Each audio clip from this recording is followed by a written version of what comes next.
Welcome back to the Gfinity Champion of Champions here at EGX 2015. My name is Lycan. With me on the analysis desk is Richard Lewis and Thorin. We have a game coming up for you guys. It is going to be Virtus.Pro versus Team Envyus. The last game, it was Nip versus Fnatic. The hype was there because people wanted to see Nip come out and show some good stuff, and they did. Now the hype is here because we're about to see two amazing, well-matched teams kick it off. What do you think we're going to see? This is the form match right now between like the CS teams that are literally hot. Like they're just going absolutely berserk. You know, Virtus.Pro, they went out there at ESL Dubai and they you know, had a great final against TSM. Envyus, they're coming out of DreamHack London last weekend, looking absolutely incredible. Just 2-16-13 wins in a best of 3 over TSM, and TSM were just like, they did everything they could because obviously they have this curse against Envyus where they haven't beat them yet. They haven't beat this new lineup, and they tried to do everything to beat them. They changed their tactics specifically to beat them. Still couldn't do it. Kenny S in absolute god mode. This is going to be, for me, this was the game I was most looking forward to. All due respect to Fnatic and NIP, this is what I was like, yeah, I want to be here. I want to see this. Yeah, because the other thing is, even though these two teams at different times have had great performances, Envyus made the final of the major, Virtus.Pro won in Dubai. Yeah, they've met in the group stage of Dubai, but they haven't actually clashed in a series. We don't really know what does the new Envyus look like when they're in a full series against Virtus.Pro. So better than that, better than just a series. Let's have a best of 5 between them. Now let's also see another question mark about Envyus, okay? One of the things I still wondered was what happens to Envyus when they're not playing teams that like to play the same maps as them? Because Virtus.Pro have a really deep map pool. So Envyus actually at the moment, they've only played a few tournaments. They've gotten away with banning certain things, Overpass all the time. There's some maps they've just never played. They've never played Overpass. They played, I think, 1 game of Train ever, and they lost it to Mouse Sports. So there's 2 out of the 5 of the map pool gone already that they can't, as far as we know, play. Presumably they have at least 1 prepared. So as a result, listen, Virtus.Pro can go almost anywhere in their map pool. They usually ban out Dust 2, which is a strong map of Envyus anyway. I actually think the map pool is what's going to make this a really interesting series because I could believe Envyus has the potential to be a better team than Virtus.Pro, as hot as Virtus.Pro was recently. Yeah. But I think the map pool is actually going to skew in Virtus.Pro's favor. So Envyus will have to be extra hot if they're going to win VP maps. I definitely agree with Duncan's assessment there in the sense that I think Virtus.Pro, having that deeper map pool, that's going to really help them out. Obviously, they've got maps that I think they're well capable of beating Envyus on. But what's great about Envyus is they just have this, again, it's not even a joke when I say it, but it's a laissez-faire, it's just carefree. The way they get involved in how they play the game, they just approach it as if, you know, we're still going to force buy every round, even with this new roster. We're not afraid to use some of the lesser weapons and go against those full buys. We're going to just do these ridiculous rushes. We're going to take duels all around the map. They have a very distinctive style. It's what makes Envyus a great team to watch. I think they're the most exciting team to watch right now, I think. And if Kenny S maintains that form, they've got something a little bit extra. They've got a type of player that I don't think Virtus.Pro do have. Yep. Do you think that we've talked before the show started today, we were discussing how one of these teams is the possible successor to Fnatic as best team in the world. Can you kind of discuss why that would be? Is it Fnatic falling off, or is it one of these teams rising above? I mean, it'll probably be a mixture of the two, in as much as when Fnatic does fall off, then it'll make it easier for whoever the next great team is to establish themselves. Because at the moment, the key thing about Fnatic is, it's not even that they always do raise their level and beat you out. It's that if you ever get to a final and you don't play lights out Counter-Strike, they're going to win. They'll find a way to win. They'll survive on the map where you're super, super hot. They're on the map that's like a 50-50, 60-40. They'll be losing, but then they'll do the big comeback and win. So it feels like that's why they're like the final boss. They're always waiting at the end, and if you show any weakness, they're just going to come out and they're going to win the tournament. The thing is, I don't think VP actually can be the #1 team in the world. Like, I've just seen it. It's the same story again and again. And because they never do change players, the same cycle just repeats again and again. They have a couple of hot tournaments. They have 1 or 2 where they fall off. People start to say, they're not going to be good anymore. Something changes. They change one thing, in-game leader usually. One guy changes a role slightly. Next thing you know, they have the God Mode tournament where everyone's winning the 1v3s. They suddenly have the 4 or 5 maps they're super strong on. That cycle just repeats again and again and again, though. For the same reasons they go downhill, they then reverse it and they come back uphill. Envyus, I think, legitimately has a shot to be #1, but it's still predicated on something that is a bit of a question mark, which is, can Kenny S maintain this form? Because if he can actually play, he doesn't even have to play as well as he did at DreamHack London. If he can just play, say, 75% of that, he's going to be really dangerous just as an AWPer, and then they've got one of the craziest force spy teams in the game. So you've got both ends of the spectrum locked down there. At that point in time, I think they really could be in a position to become the #1 team. But yeah, I agree. I think Envyus have all the tools. I think that's the key thing to look at. So, you know, if you were to say, how would you design a team that's going to take over Fnatic and be #1? You would be, okay, well, we need a really good in-game leader. You've got that. You would need a really good in-game leader who can frag. You've got that. You would need a world-class AWPer, arguably the best AWPer in the world when he's on form. You've got that. You need an entry fragger that's capable of going to sites and ripping people's heads off. You've got that in the form of Apex. You need a consistent rifler. You've got Kiyoshima backing you up. If you need someone who's just super Mr. Consistent, you know, when you're rushing into a site, your wingman, you've got MBK, the bedrock of the team for me.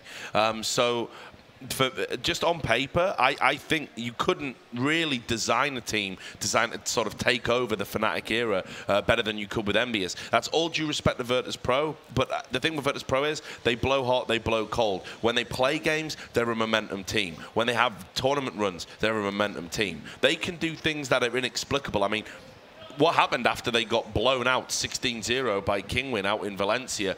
I mean, people thought the team was done. They could barely even look at each other, let alone talk to each other in the aftermath of that. Then what they did is they went to the drawing board. They said, Pasha, we're taking your AWP off you. You're now a rifler. We're giving it to Neo. Now, that shouldn't have worked. Everyone was scratching their heads when that was decided. But this is why Neo is the god of Counter-Strike, and it's completely reinvigorated them. How long is that gonna last? History points to the fact that they're eventually going to hit a wall and they're not going to be able to continue. That's why I've got a plump for Envyus in this series. But indeed, in terms of dynasties and taking over Fnatic, I've got a plump for Envyus there as well. All right, well, if Envyus is going to test their mettle against Fnatic, they're first going to have to go through Virtus.Pro. Let's go ahead and take a quick look at Virtus.Pro and see what they're bringing to the table. I think winning this event is important for us, but we had to take a break, so it will be a hit or miss this event. We feel confident after winning in Dubai against Fnatic, against Envyus.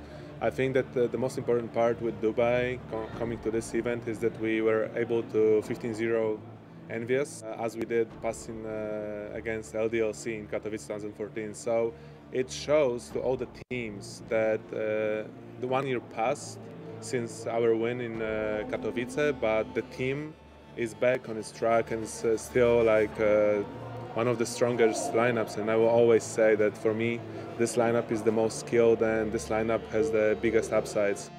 I just want to play Fnatic again. It's just winning when you play against a theoretically weaker team is always nice, but the best wins and the best feeling you always have when the tournament is at its hardest. And we hear that NIP is splitting, we hear that NIP has a lot of problems, and I hope it's not true. I hope the guys will stick together. But if it's true, then Fnatic is starting to get a stronger team, and that's why I want to face them. I think they're coming here ready to play. I really do. Duncan, Definitely. Why don't you go ahead and talk us through the players that are coming Virtus.Pro? Okay, so we'll start on the left here. Taz.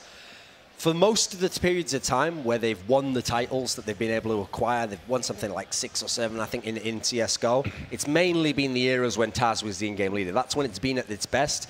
Unfortunately, with the nature of the team, it's quite contentious in terms of personalities and what people want to do in terms of roles. There are periods where he can't be the in-game leader. He has to pass it off, and they have to let the experiment run its course, and then eventually they always come back to him. I think he's best suited in that role. You can see in general he's kind of embraced being a support player, but there are certain maps and certain positions where he still can, amazingly as a support player, be like a very vital player. So a great example is he's one of the reasons why on Train they're so unplayable, because they've got so many other good players, but on that one map, when he plays the inner CT position, inner ramp, he's just one of the best ever at timing, when to push in, when to pull back. Neo, guy to his right here, probably the best Counter-Strike player ever. He hasn't been like that in CSGO. For a long time, he really struggled to find his role. What was he going to do? It's this weird transition they've put him onto where he's become the primary AWPer now, where suddenly now he's entering star territory again, which was something it really seemed like it was beyond his remit, you know. Guy in the middle, Pasha, one of the most popular players in the world, mainly was known as this really aggressive AWPer. Now he doesn't AWP at all, but he's actually found a kind of a groove where he doesn't need to be a star in this team anymore. He just has to contribute, use some of his aggressive tendencies, because they're at their best when they have 2 or 3 aggressive players at once.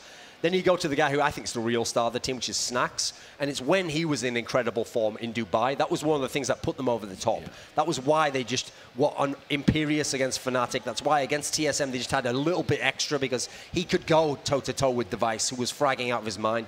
Then the last guy on the right, Bialy, he can be very streaky, very up and down, and variable in terms of how many kills he gets. But his kills are the ones that just destroy the opponent. When it's like Virtus.Pro mode, he's the guy where he's so aggressive in terms of how he plays. He's just so in your face with his rifle play especially that I can usually... he's always like the barometer of the team to me. I can always tell just what level they're in by how he's playing. If he's really going off, I know that's when they're dangerous. All right. Well, they've got a tough fight against them. They're going to have to go against Team Envyus. So let's learn a little more about them. Everyone here has won already a major. It's really strong teams and competition will be tough.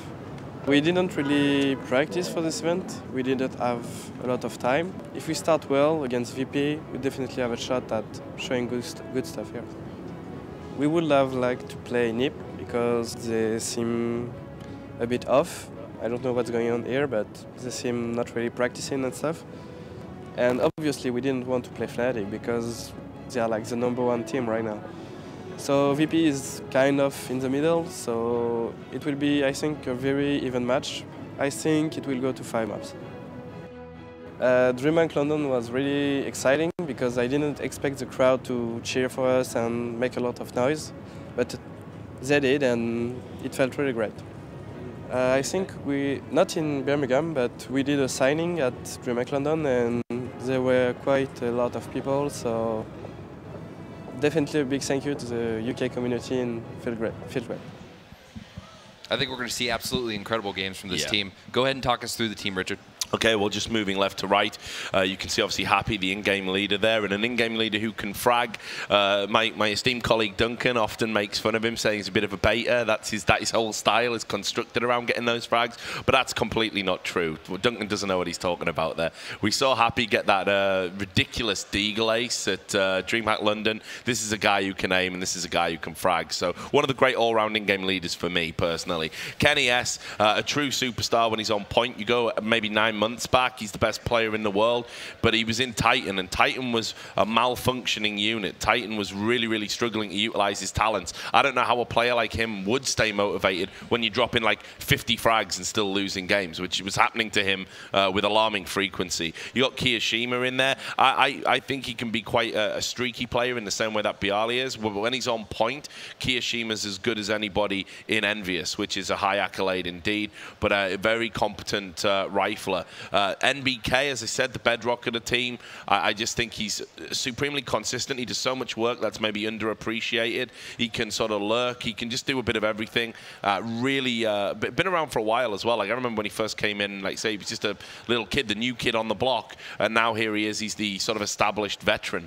And then obviously Apex, one of the new additions from Titan, an entry fragger, and I mean he is playing like a pure entry fragger. When he first came to the team, it was when they were getting to the finals of the major. They won IEM, where they beat TSM three times in a row, 3 maps due to the format that was out there. He was playing absolute god tier entry fragging. Like he would just go somewhere and just kill people instantly. So Apex, hugely important. He's been a little bit, he's cooled down from that level, but still definitely a threat. All right, Thorin.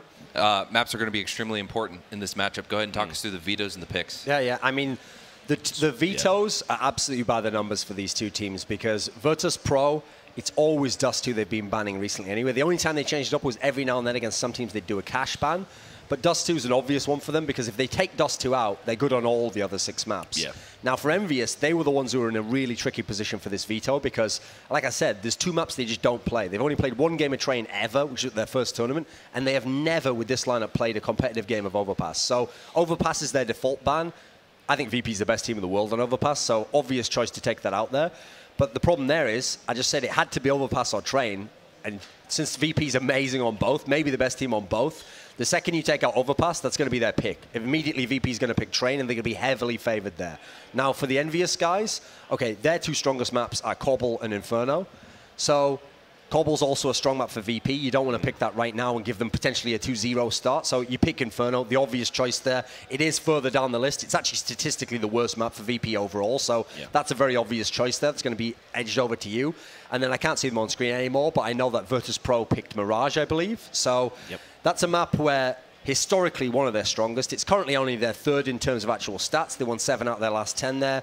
And they only tend to lose to the other top teams on that. So I think that's a map that makes sense for them to be picking there. In terms of Envyus, they didn't play in Mirage initially. They played it once at the Major, and otherwise that was their second ban, basically. But they played it a whole bunch at the DreamHack London, and actually it worked out really well there. So maybe that's one they've been working on, knowing they have to expand the map pool. So that's going to be more a 50-50. Maybe we'll edge that 60-40 to Virtus.Pro there. I think that then the pick over on the side of Envyus was Cash. Yeah, I think that was theirs Cash, there. So, I mean, that's one that's kind of been a bit questionable for both, actually, because VP used to be really good on it, but they've lost quite a few games recently, looked a bit shaky, so maybe we can say Envyus have a good chance there. But that leaves a really, if we can get to a 5th map, this will be an incredible 5th map, because the 5th map will be Cobble. Both these teams love Cobble. Amazingly, it's actually the 6th map statistically out of 7 for VP, but that's a deceptive stat, because what you have to realize is VP are so dangerous on Cobble that it's actually usually been auto-ban status for, not the road, obviously. It's been automatic ban status for most opponents, unless the opponent was amazing on Cobble. So when you look at it, okay, they've lost 6 times on Cobble. 3 of those alone were to Fnatic, and they're easily the best team on Cobble. So I actually feel like that's a deceptive stat there. They're not really as bad as they look there. It's that people usually only consider playing them on Cobble if they also are amazing. Now, in the case of Envyus, they live up to the billing there. They're really good on Cobblestone, and it's because it's a best of 5 that we're going to see it. So when I look at this now, I mean, I'm feeling VP here. I actually think that VP have got a really good chance, because I think when you look at the first... Well, first of all, VP are good on all 5 maps, but I think when you look at the first 3, they've got a really good chance there. All right. Well, thank you guys. Really appreciate it. We're going to now take it to the stage where our players are going to get ready to get in their booths and kick this off. One of the best series we're going to see today. Take it away, Martin. Thank you very much, Jared. Thank you very much, guys, indeed. Right, it's time. Welcome back to the main stage here at the Gfinity Arena, live from EGX for the 2nd semi-final of the Champion of Champions CSGO tournament. It's time to meet the teams. Let's bring out the first team. Everybody knows who they are. Massive characters, massive talent, massive game. Go mad, go wild. Welcome to the stage, Virtus.Pro!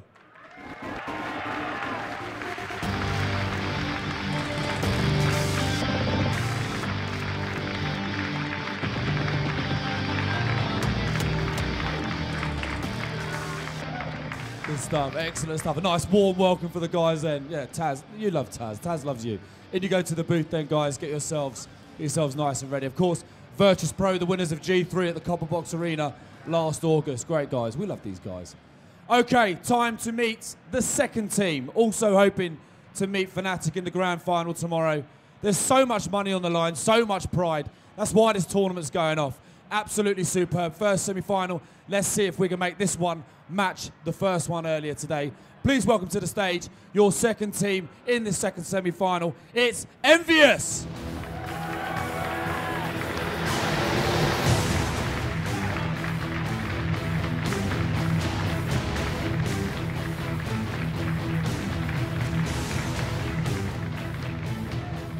Nice warm welcome there for the boys in blue. Well done, guys. If you just want to take your place in the booth and get ready, all the best. Good luck. So, it's time. Let's not waste any more time by talking. Let's get down to the action. Just going to hand you over to your casters. One of these guys is one of the best dressed men in esports, especially CSGO. The other one is Henry G. Toby One, over to you. I love it, man. I absolutely love it.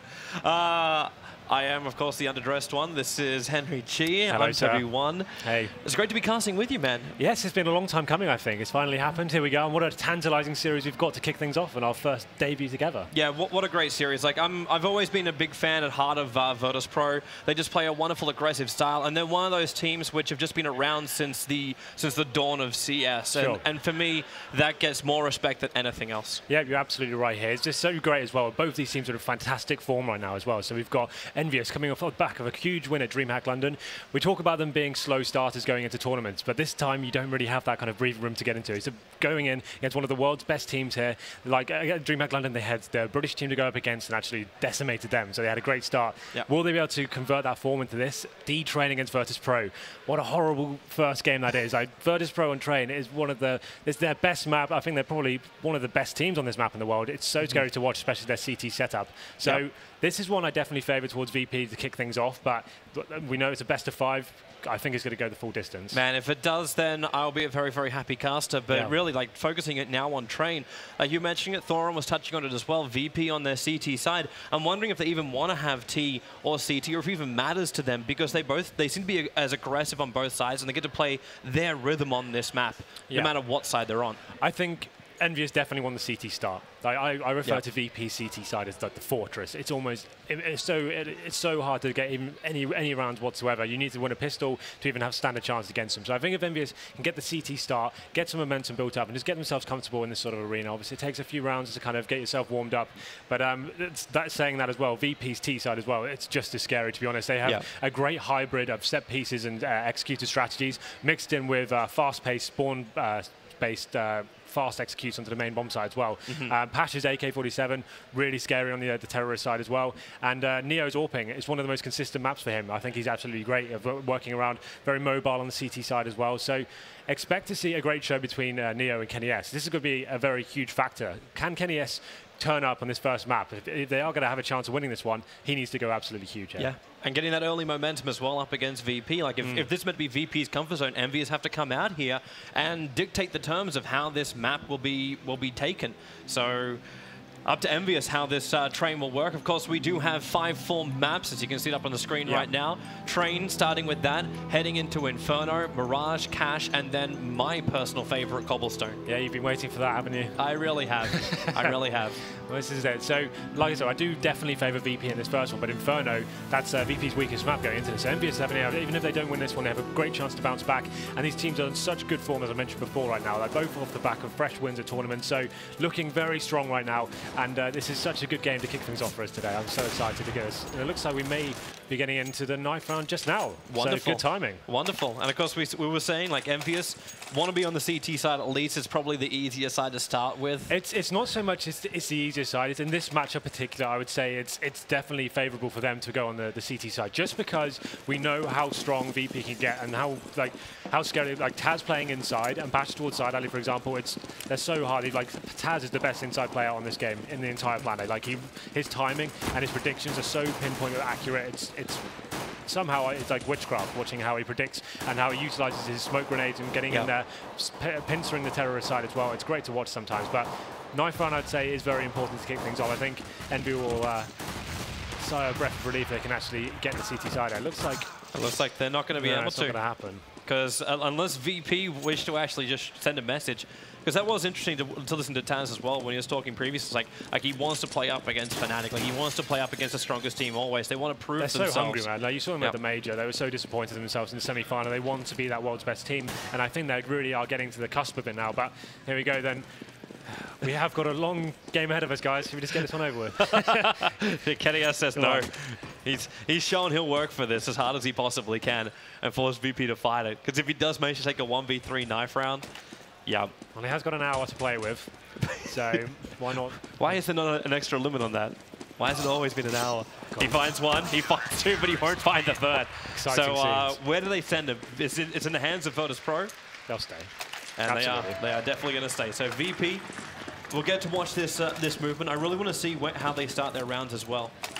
Like when we start to see the buyouts coming in from VP, but more importantly, like the positioning of Taz and Pasha. Well, you expect to see some very aggressive CT play from both teams. For example, you can get Kenny S pushing towards Ivy, going towards the P-Swarms picks and stuff like that. But VP especially, they'll do some fourth round, for example, their first buy. They're quite famous putting 3 people inside, going for that initial frag, falling back, just getting early information. That's a great tactic to do. If you can find out where you think the terrorists will be working their picks or sending their AWP play, you can send 2 or 3 players to that key choke point, find the first frag, fall back, back. And at that point, you've kind of almost guaranteed yourself the round, especially with the map being CT-sided like Train is.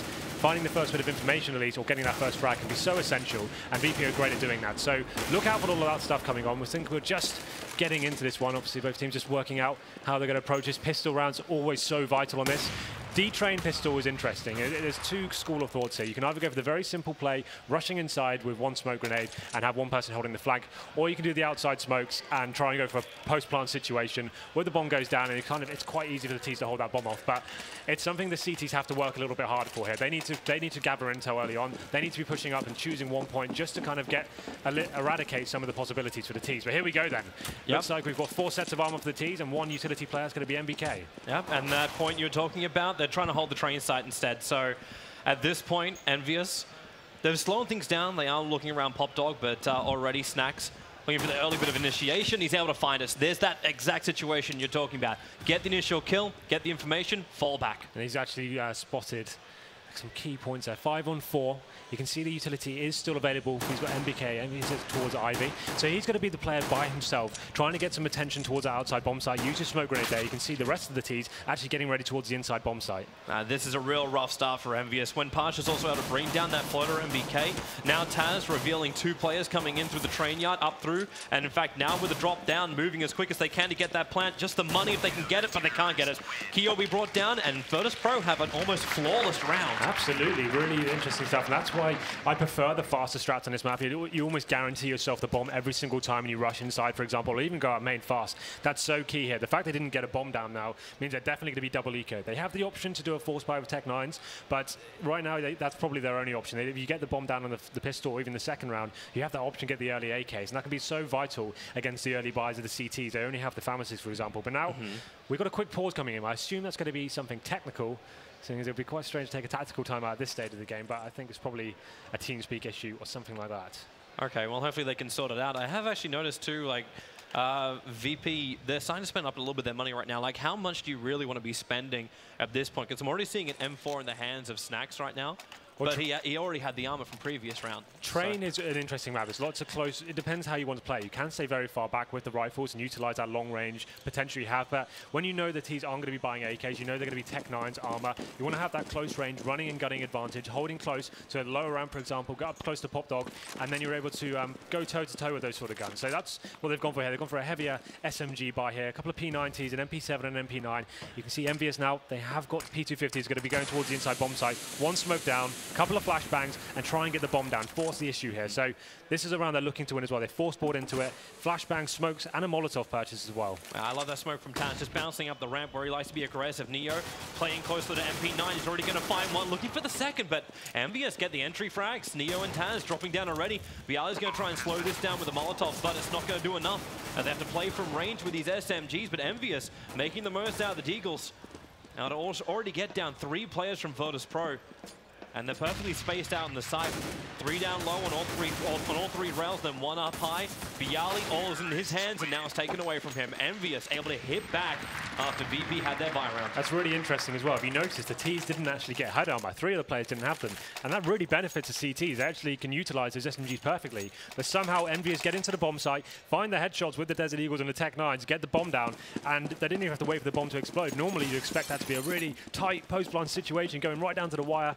But here we go then. CTs have purchased into this round as well. They're force buying straight back into it. Yep. Neo with the scout. A couple of guys with 3 Desert Eagles and a 5-7.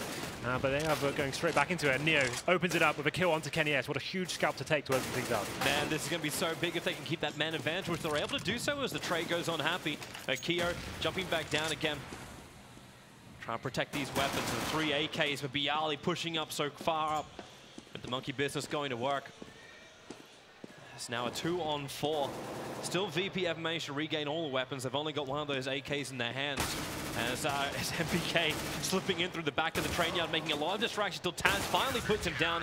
And Bialy will wrap up the round with Kiyoshima being the final. This really is going to set the tone for this series, I think. Both these teams are so high-skilled in any situation. The ecos coming into fruition for both teams there. Back-to-back ecos working out. So VP get back into the series, and that's a huge round for them to win. You can see the money still pretty healthy in the Envyus count. They can actually force buy once again. So AK scouts, and they've gone for 3 Desert Eagles as well. And I wouldn't expect it. They know know the CT money is pretty hurt by that as well. So they've got their scouts, 2 SMGs, but they have picked up the AK and the M4. So they're going to try and keep it a little more long range this time. They're not going to be going close like we saw in the second round.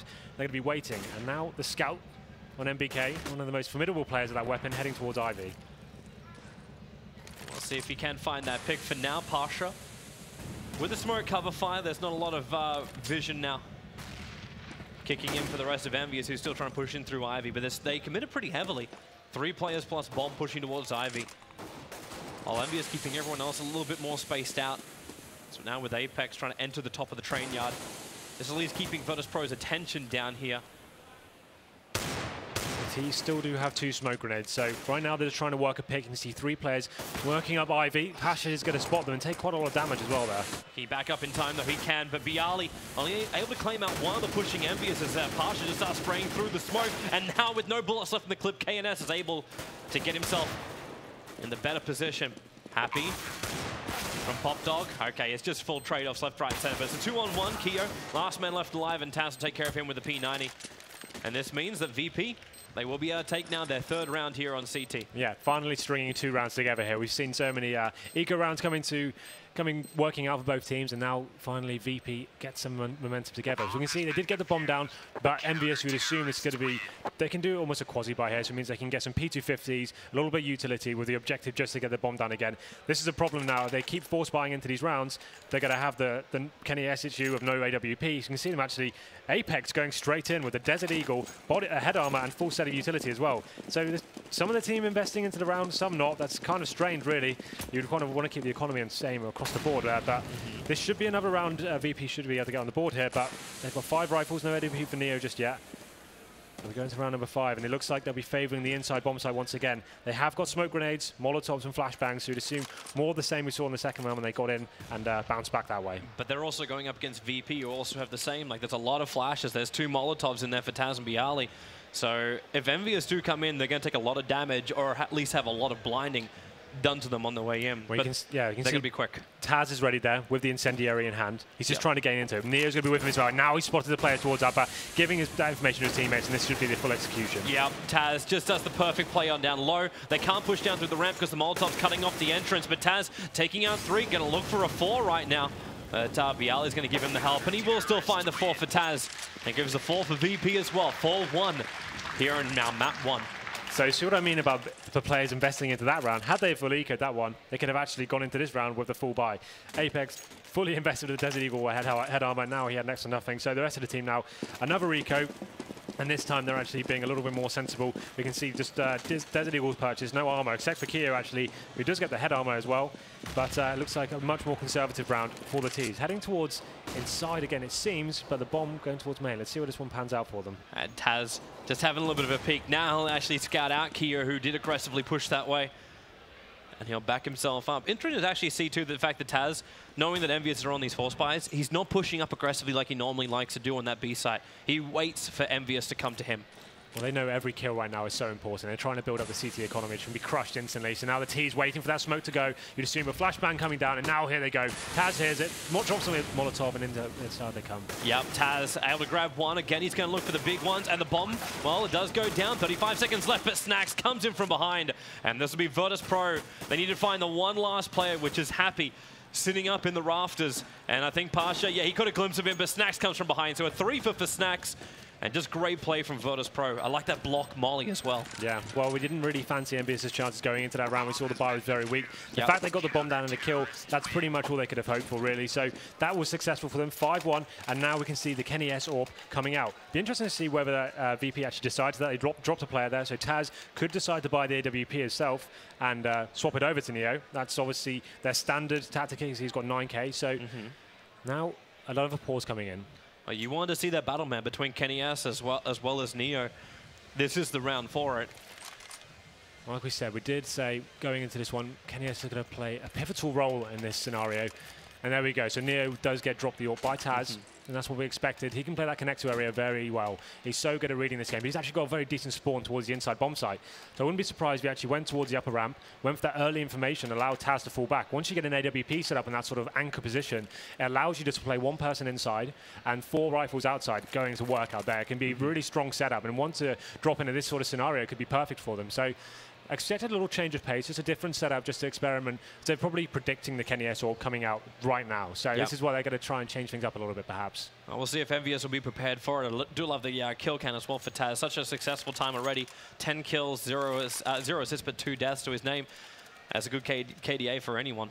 Yeah, absolutely. We saw PGL on Train. This could be one of the scariest maps for him. He's an absolute clutch monster on it, and he was so important recently. So this is one of his home turfs in the inside bomb side. We talk about him being one of the best players in the world in that position. So expect more of that to come. So far, it's gone pretty well for VP. 5-1 on the board, only dropping 1 anti-eco round. But I think we are just having a little bit of a technical issue. So we're going to come back to us quickly. Yes, that we get to. And right now, like Envyus, it's such a horrible place as well to have this pause, because it's right when you want to be able to see, like, it's the first big buy round. Everything else leading up to this round has just been like a prelude. It's been quite scrappy up until now. Like players forcing the issue, trying to just get some cheeky rounds on the board. We did see Envyus actually come back after losing the pistol, bounce straight back with that eco round. But then VP force bought the scouts, Neo getting 2 frags of the headshots there, open things back up. But I think we are ready to go back onto the server. Yep. So hopefully that'll be the last of the technical issues now, and the players have got used. This kind of happens at the beginning of lands when you just get into those booths. Still getting used to a little bit of settings, some little tweaks there, but hopefully it's now sorted. Like we said, this is where the AWPs come out for the first time, round number 7. And a lot of force buys. Envyus potentially lost more rounds than they had to with those force buys, but here we go then. This is where we get down to it. Yep, the map is live again. So Virtus.Pro and Envyus, this is the critical round. Can Envyus actually get some kind of footing economically in this game? Sure. So the heavy movement's going to be looking like it's coming towards the inside bomb side again. That aggressive pushing from VP. They're really trying to take over Ivy right now. There is that floater over there. They've actually got Neo backing them up as well, so they've got the boost going on towards Ivy, but Envyus playing this so patiently. They're just looking for anything they have available. You can see the spread out, and there's actually going to be Apex just holding that flank, waiting for the pushes. They're aware of this aggressive setup that can come in from VP, but nothing going to come in just yet. Apex creeps towards Ivy, and he's going to find a couple of players hungry for blood. And Pasha, if the patience is there, which it is, he can see him on the edge, but then again, Pasha takes a fair chunk of damage trying to back up. Realizing one player at the dustbins is just not worth it anymore. And having to use the Molotov, the smoke, to actually put it out and get back through. But that's both Bialy and Pasha both taking considerable damage, but Snacks really opens up a hole. That's at the top of the yard until Kenny S able to answer back. Maybe now he can actually clean up a little bit more, and he can! Actually shooting through the edge, Pasha.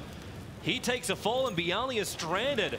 He's just like, how many HP? I don't believe this right now. Keo also getting in the mix, and that's going to be a very, very quick round going the way of Envyus. So we saw that adaptation from BP. They tried to present something a little bit more surprising. The boost coming into side alley, but Apex coming in, checking that angle straight away. And the problem with that was he knew exactly those 2 players. He knew exactly what was going on, started spraying through the smoke, did a lot of damage, and actually rattled the CTs quite heavily. Kenny S then just buying his time and waiting for those 2 shots to come in front of him, and he nails it. So we were hoping he was going to turn up, and that round he actually does. And that gets them number 2 on the board, but it doesn't break the CT economy just yet. Neo rebuys with the AWP now.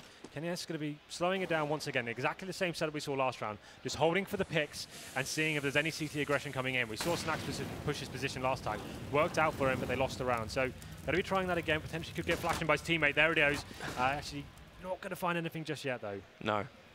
No, he's not. But then with a Molotov, they're really just pushing Apex all the way out. They refuse to let him through. Well, looks like Keo's going to get the first one out in Neo. So the VP lineup getting a little bit smaller as Kenny S. He's just hoping for someone to have a peek down Ivy with this boost up. Right now, once they got that first pick, they know the CTs have to peel themselves out a little bit thinner, because you can see 2 people towards inside bomb site, but this could actually work in Envy's favor right now. They've got the bomb still towards outside, 2 players towards the end of Ivy, and Pasha now. This is going to be forced back with those smoke grenades. He's lost his intel there. Yep. It's going to be Bialy isolated on the bomb site now as the players make their way out of main, and he gets Molotov off as well. Pasha can just be happy he didn't lose his life first. Now we can actually try and combine up. Bialy can't move over to help him out, however. In fact, he's going to get brought down inside the train yard, and Pasha left alone behind the trains. He's only got Taz coming in through connector, and it looks like VP don't want a single bar of this. Pasha might just have to stand here because there's no easy way for him to get out of this train yard. And in fact, MBK will shut him down as he attempts to do so. So a flawless round there from Envyus. 5 men still remaining. And that time, KennyS didn't even have to find a single kill. It was all down to Kiyoshima. We talk about him and Apex being that great partnership, the fragging team, the entry guys, and so far that's working very well for them. They haven't actually had to go deep into the strat book as of yet. These guys are so good at working fragged. Individually, the talent's so off the charts for them. They can rely on this sort of strategy of holding back, waiting for the opportunities to arise, and then they can capitalize at that stage. So right now, that's working out really well for them, and it seems like they finally may have broken down the VP economy. And this is a great position for Envyus to be in now. So they did save one gun, so Taz has the M4. You'd assume he's going to play towards the inside side. The rest of the guys stack outside and try and play a normal round in that sort of manner. But now the double orb setup comes out for Envyus. They can be so strong in this. Happy, definitely known to be handy with the AWP as well. And if the picks are working for them, why not keep it slow pace and just try and get those initial kills? Envyus, I was really not expecting this kind of position on VP CT side. But this should be a very simple round for them. The only issue could really be Taz.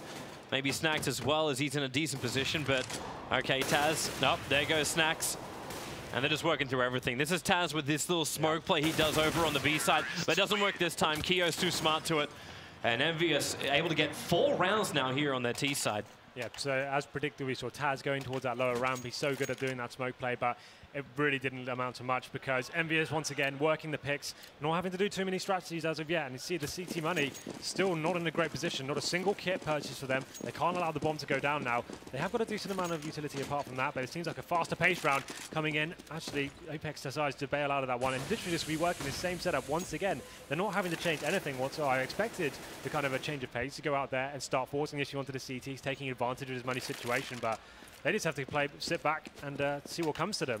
And CT's now going a lot more passively. We're not seeing any of these boosts coming in towards Ivy or so. And I actually haven't got the AWP to fall back onto as well. Has to be said, Neo hasn't had that much impact of it so far. It really feels like VP don't get to play their game. Like this, we hold back, we wait for Envyus. That's the VP motto right now. But I don't suppose they got any other real choice. As you said, they're not really fully pimped down in their buy at the moment. Sure. Well, here we go then. Teams once again, Apex towards Ivy. It's going to be Pasha. A little bit of info though. Smoke's coming in. Flash bangs out Molotov as well, so we should see some confrontation here. At least he's in front of it. Like that all flew straight past him, so he's able to hold his spot. A lot of alt fire as well coming out from over on B, maybe trying to force the VP rotation to come before they attack him, but Pasha. Well, there goes MBK, so no more troubles about Ivy. And Snacks is also just revealing the fact that the rest of Envyus, they're coming down in the train yard. Has to move to the back of the bomb site, able to bring down KennyS. And Kiyo and Happy, now they team up together, cleaning out these VP defenders and opening up the A side. The problem is that bomb hasn't moved over just yet. So the flank has time. Yep, they have to pick it up off the top of the train. In the meantime, Taz able to get a revenge kill into Kiyo. And that means he's in connector. And with Neo moving up through the train yard, it's all down right now to, well, the one man. But the time runs out, so they end up saving their weapons, but time was just not on Envyus' side this time. Well, yeah, like you said, VP didn't force the issue whatsoever. They played so far back, they just wanted to wait for Envyus to actually execute onto the bomb site there. But you saw the execution from Envyus there. Most teams, when they go to the outside site, they'll do the wall of smokes there, cover themselves, and allow themselves to get that plant down.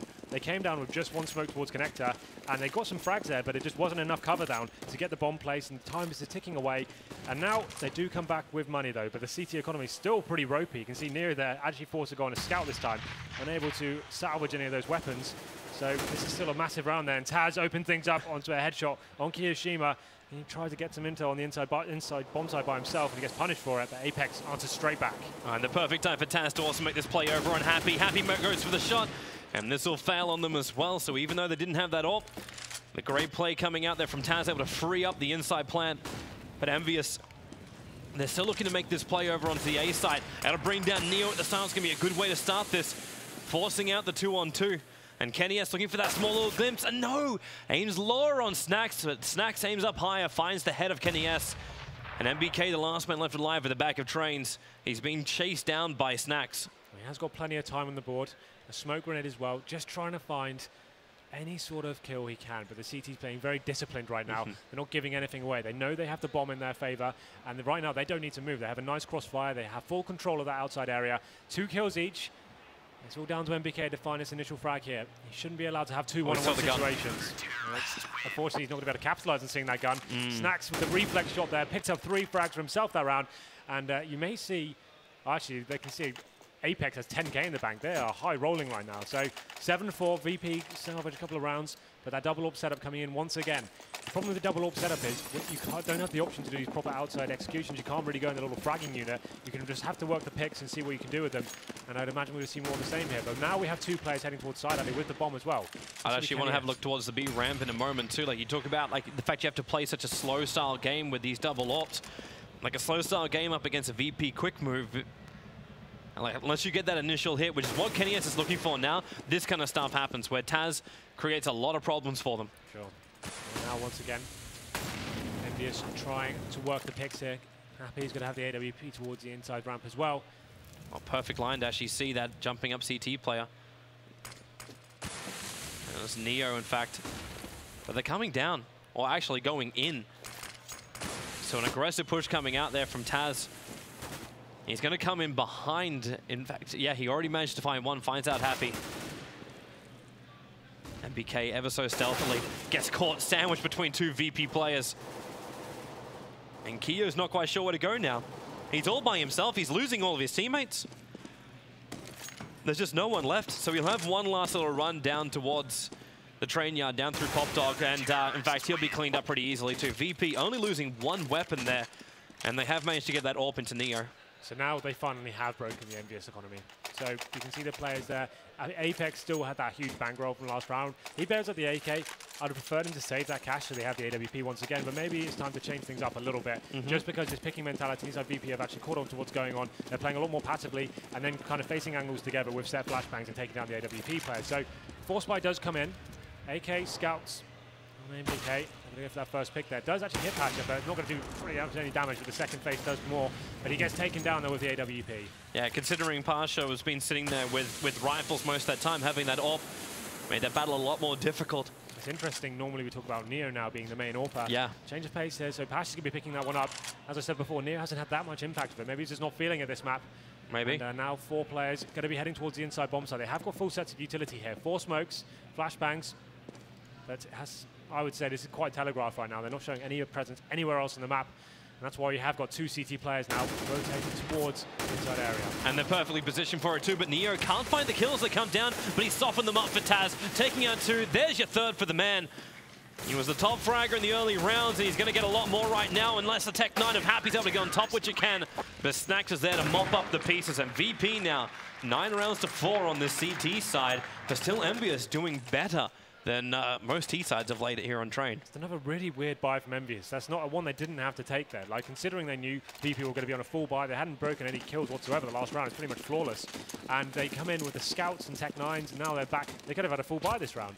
But nope, they're going to have to look towards the last round here. They've got the Quasi-buy coming in, Desert Eagles, P250s and a CZ.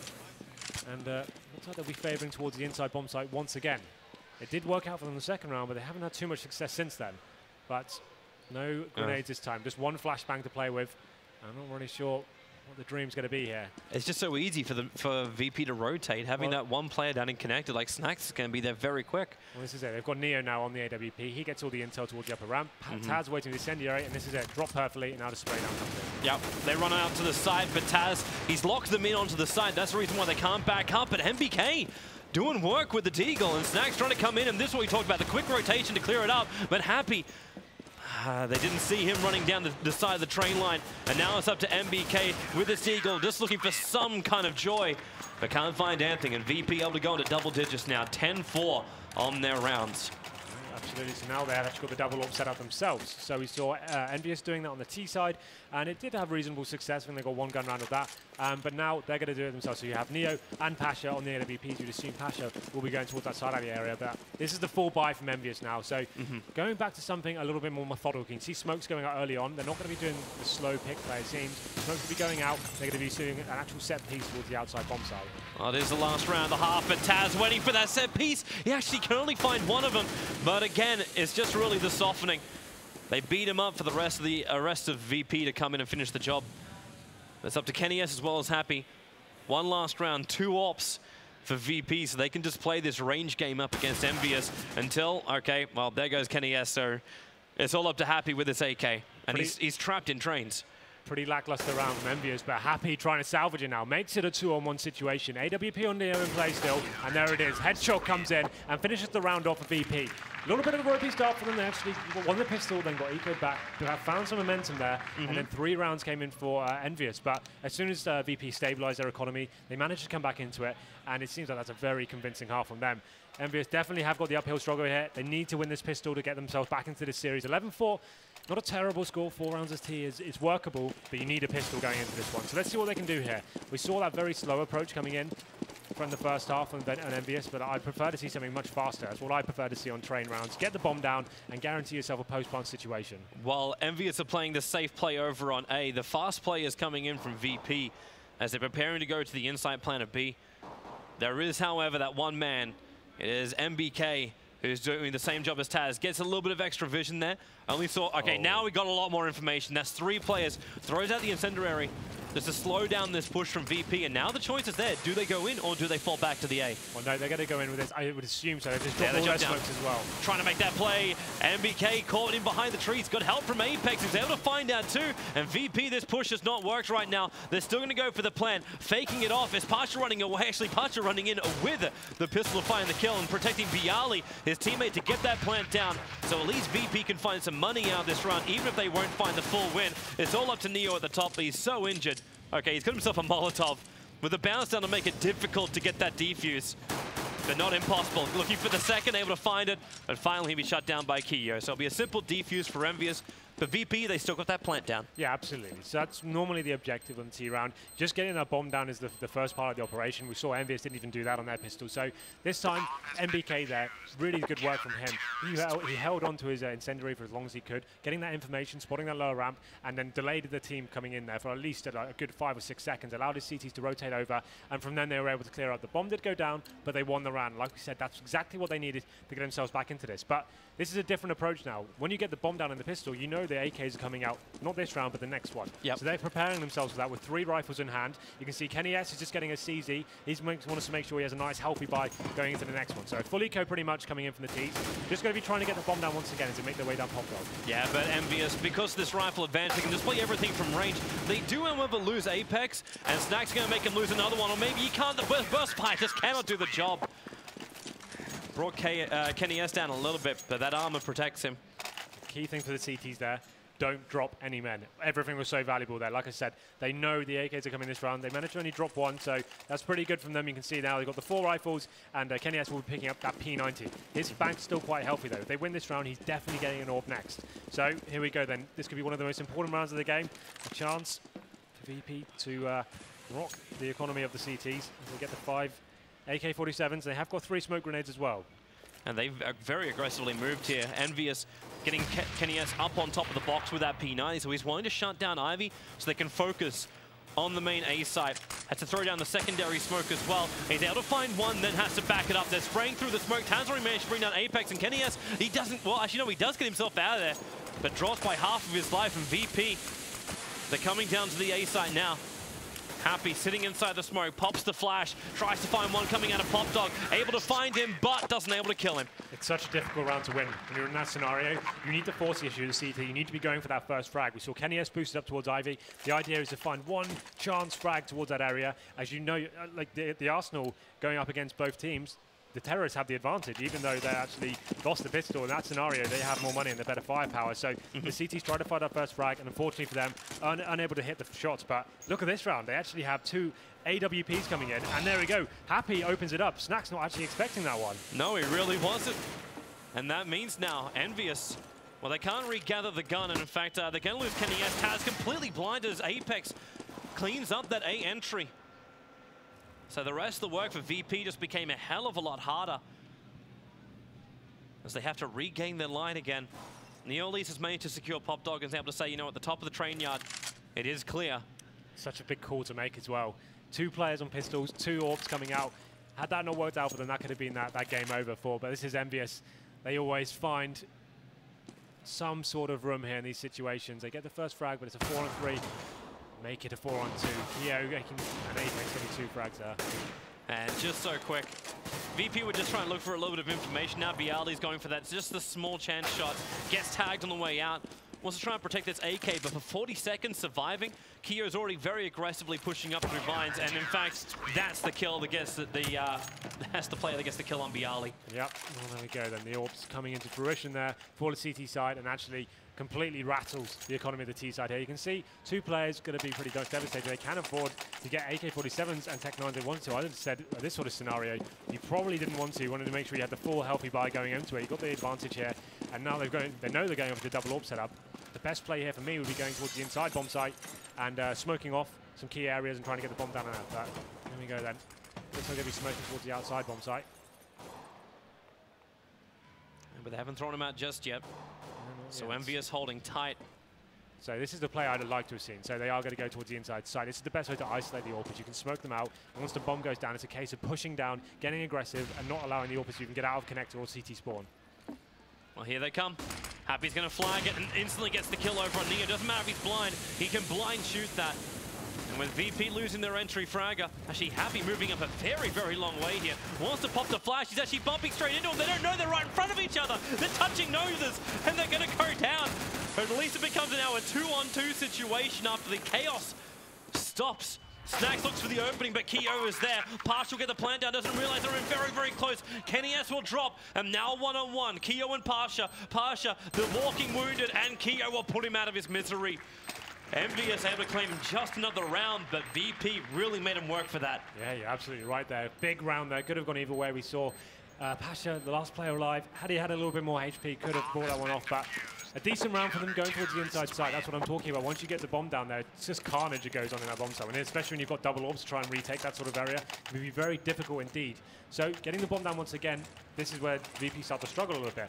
Going to be force buying once more, it seems. So going to get the AKs, the Tech-9s out, and it's getting to the point now they're going to keep doing this, and it seems like they're going to be bleeding Envyus money at this stage, but they have got grenades, smoke grenades, Molotovs, Tech-9s, and one AK on Pasha. If it pays off, then Envyus are in a bit of a crippled position too. You can get those weapons back into VP, but then again, like, the ability to pull it off when this kind of stuff happens, then again, Pasha, that one AK, that one weapon they have, brings down Happy. That's a kill Happy should be hitting all day long. I'm not sure why he didn't get it. He had time to react to it. He's not managing to land it. Now they give the AWP to Neo. And a real chance now of taking this round. But where do you go from here? What's the thing? I'd say you probably want to wait for these smokes to eradicate first and then probably make your way to the inside bomb site once again. You can see Apex trying to find a frag to open things up there. Does a little bit of damage, but not really going to amount to much. Taz getting some distraction toward the outside area, and now the bomb going down towards inside. She gets neutralized by MBK. It looks like again Bialy now. He's able to get into MBK. And Snax close with a Tech-9. Can inflict heavy damage, bringing down one and dropping Kenny S at 24. And he can't walk through this until finally he throws down the smoke, knows the plant's on its way. But it doesn't do enough damage, and Bialy will finish up the round, and 13-8. Well, I said, if Envyus, they lost this round, it's going to hurt them. How badly has it hurt them? This is the thing, you only get $1,400 going into this round now to CT side, so this is where they probably do have to buy in a little bit into this one, get some P250s, try and do a stack somewhere, try and work on what's going on, but they really don't have the ability to get any grenades or anything. This should be a tied-up round for VP, and this potentially could be this series as well. Normally, you would say Envyus have to double eco in this situation just to get their AWPs back out, but they're not going to have the opportunity to do that. One more round after this puts VP onto map point, and you can see them playing a little bit slower here. They're going towards inside once again, but Snax could be working that outside area. He's got great map control here. The TCs have no idea he's there. It's going to be very exciting. They just don't know, and now Kenny S gets a surprise to the side of the head. And Snax, while he finds a second, looking for the third over a connector. And Envyus, it looks like they're not quite sure where they want to move to. They're trying to protect the inside plant, but they've lost control of outside. Patience, absolute patience. Snax, he's up very, very high. They're not going to check him belly, and he looks away, but no, it doesn't really matter. Not with an AK. Able to catch up both Apex as well as MBK, sitting on a 4-for. Are they going to give him the ace right now? Well, it's hard. Happy's on the run. He's gone a long way past Vines to loop around, and Neo's going to be perfectly there waiting for him. What a great round for VP. Not a single weapon lost. Yeah, very clean. Snax with that outside lurk play there, making sure he gets 4 frags and punishes every CT who had no idea. And this is what I'm talking about now, the CT economy. Normally, you'd be forced to do a double eco situation here, but Envyus just don't have that option right now. They have to buy. They're looking down the barrel of map point against VP on train. So buying up the Famases, no defuse kits, a few smokes, and 2 M4s there. So obviously a round they have to win. And nothing too special coming out from them. They're not going to show an aggressive play here. They're playing very passively and making the T's come to them. But VP, really working at AWP, just making sure they squeeze out any sort of utility the CTs may have. They're well aware of this economic situation right now. Yep. Well, for now, Envyus holds strong. And VP, they're happy to play this patient game. Yeah, absolutely. It's all they need to do to squeeze out anything the CTs may have, just force them to use any smoke grenades, any flashbangs, and then make their move. They know how much of a strong position they're in right now. Well, there's only 3 flashes and 1 smoke left for Envyus, so they've managed to bleed it pretty dry. While VP, they're cooking up a storm with all their stuff. They've still got 4 mollies and smokes and everything. How can you hold this off? No kit, no utility. You need someone to go big. Someone needs to go for a pop flash and go for that first pick just to deny the full execution coming in here from VP. But they're trying to play safety instead. Well, this is it. If they play full safety here, all the smokes will go down. They'll get the bomb down, and then it's be an almost impossible retake in that situation. Here comes, they're setting up for the execution now, so the smoke's coming out. Very, very deep, so A site. Envyus now know where it's going to come. They haven't started the rotation just yet. In fact, it's a bit more of a dummy. They throw the smokes on the A, but the bomb is coming over towards B. So Virtus.Pro, that's where MBK has to really step up here, but he's been shut down. Happy, he's still that last man standing over on the train side, able to bring down 2 from range. Looking for the third, but Bialy starting up the plant. It's just Bialy and Taz left. Taz hearing him running up towards Heaven, able to shut down Happy. But the T's are split, and Kenny S, well, okay, he will go down, and VP with a crap ton of map points. Absolutely, there you got 7 in a row just to kind of close this one out, and you know the CT money is absolutely done for us now. This should be this series over, but Happy doing everything he could in that inside bomb side. I didn't expect him to get 2 frags in that situation, but somehow manages to do it. It's not going to be enough though. We go to 15-8. Full buy obviously coming in for VP, and now Envyus once again force buying into this situation, but never discount them from these rounds. They can do serious work here. Not going to be pushing towards any sort of inside area though. No. Not for now. Envyus, is there magic? Is there something left in them? Virtus.Pro just playing the safe game again. Envyus, they do at least have a hell of a lot of flashes and smokes, but as you said, like, they haven't gone for any kind of aggressive play. There's no push up with the CZ. Looking for that instant kill. Neo able to get a little bit of information right there. All they can do is just sit here lying in wait and hope that somehow someone gets a big spray down with the CZ here. They have got a decent amount of grenades, but there we go. Snacks opening up to Keo, and that might be all she wrote, Toby, for this map. It could be. It could well be, man. But ever the optimist. Hold on to the very, very end. You never know when someone can go big in CS. That's the thing. Well, Apex, maybe he is going to be this man sitting. Well, Bialy, he saw him, though. Had a bit of a glimpse around the power unit, and now Happy. Well, there's one. But the Molotov's keeping him at the back lines, and they know exactly where they are. Having real trouble finding the second. Pasha and Bialy, they'll wrap it up. And that one goes the way of Virtus.Pro as they take it out against Envyus. Well, this is their pick. We expect them to take it. We talked about Envyus being slow burners, like trying to get into tournaments. Like I said before, DreamHack London, they had the British side to go up against them and get warmed up there and firing all cylinders. So far, it seems like they're a little bit cold. No one really turning up there. It was quite quiet performance across the board for them. Did have some interesting T rounds there, but only got 4. They had, and that's including the anti-eco or the eco rounds they won as well. So VP there just showing up completely 16-8. And their T side, you didn't ever have to question it really. Now I really kind of felt that like VP, like they weren't also playing their game. Like Envyus got shut down, but like where was that aggressive CT play? You play a very, very passive T side, but it's because it also works so well. Like I'm not going to pull against it. It's just a different style they're using. This is the thing. We saw Envyus having such a passive setup on their T side. VP, the rounds they lost is when they were actually trying to force that issue. As soon as they switched that very passive setup and forced the Ts to actually come to the bomb sites, that's when they started locking it down as well. We saw a little bit of a mix-up of play there. We saw Pasha picking up the AWP, which is obviously, it's not strange, but it's now we know Neo to be that side at the main AWPer, and he was actually sitting back on that role a little bit on the CT side. Maybe he's not really warmed up just yet, but we saw Pasha picking it up, doing some decent work on the CT side. Neo on the T side, though, did pick it up and actually start getting some picks of it, but yeah, that's a map we did expect VP to take. Going into Inferno, though, that's when things get interesting. This is a map we know Envyus can be very strong on, and it suits their playstyle perfectly, right? Because they're so good at playing that 4-on-1 formation, so they can go the Apex and Kiyoshima setup, and then that's what we're going to see them come to into their own, perhaps. So we'll see what happens. Well, I'm looking forward to seeing what's going to happen in Inferno, but of course we go to the guys that can predict these kind of things, which is the analysts. You went to Justin. Yeah, but might not. Are we going to a break first, are we?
Go football. Are you ready for this? Because I know I am. So let's go.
Jack, I want you to draw me like one of your French girls.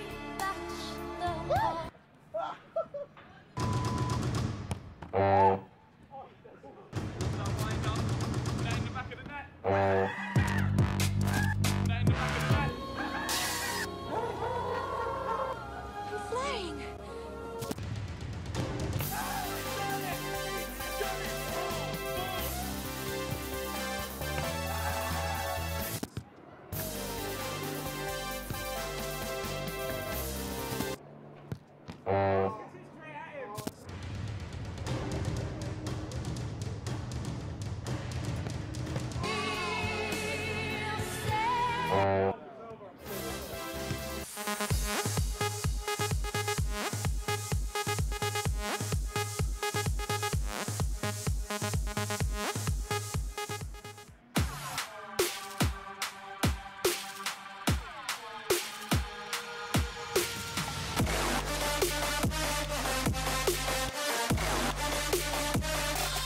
Check this out.